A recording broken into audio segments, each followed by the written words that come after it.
Welcome to a quick overview of quoting and paraphrasing. Using properly cited research in your assignments can help strengthen your ideas by showing that other scholars support what you are saying. To integrate research into your assignments, you will either need to quote or paraphrase the research. Let's start by asking the question, what is quoting? Quoting is when you directly copy words from another source. We indicate that they are a direct copy using quotation marks and a citation. Here is an example of a quotation that has not been used effectively.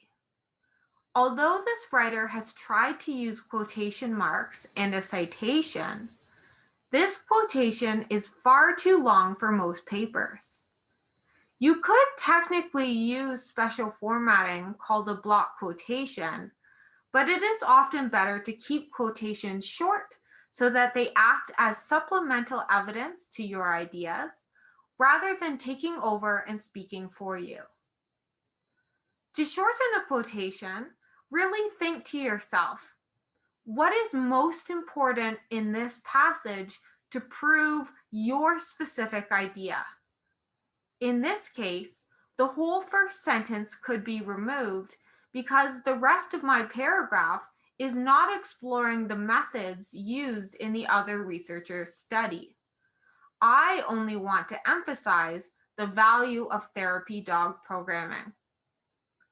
Here's an example of what quoting this research effectively could look like.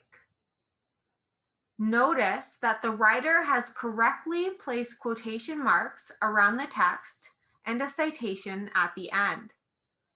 This writer has also improved the flow of this quotation into their paper using a lead-in.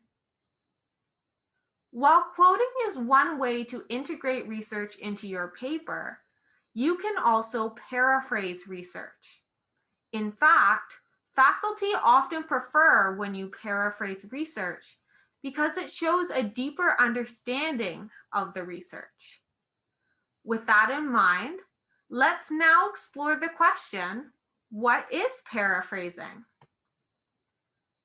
Paraphrasing is when you take an idea from another source and rephrase it using your own words and sentence structure. Notice that you no longer use quotation marks, but you cite the paraphrase because it is still someone else's idea.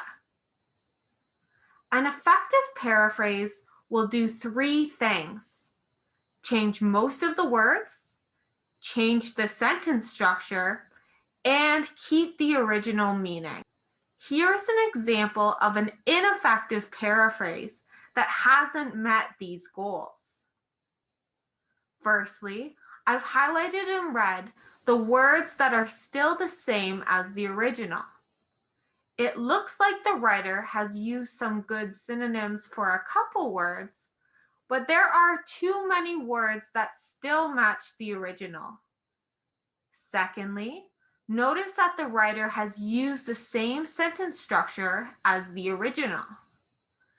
Changing the order of parts within the sentence, such as moving the last half of the sentence to the beginning of your paraphrase, can help you to create a more effective paraphrase.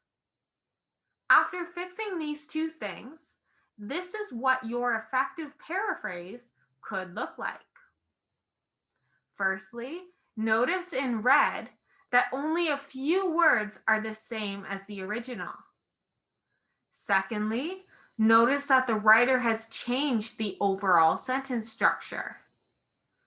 Thirdly, notice that the writer has not changed the meaning of the original. And finally, notice that the writer has included a citation at the end of the paraphrase, showing that this is research and giving credit to the original author.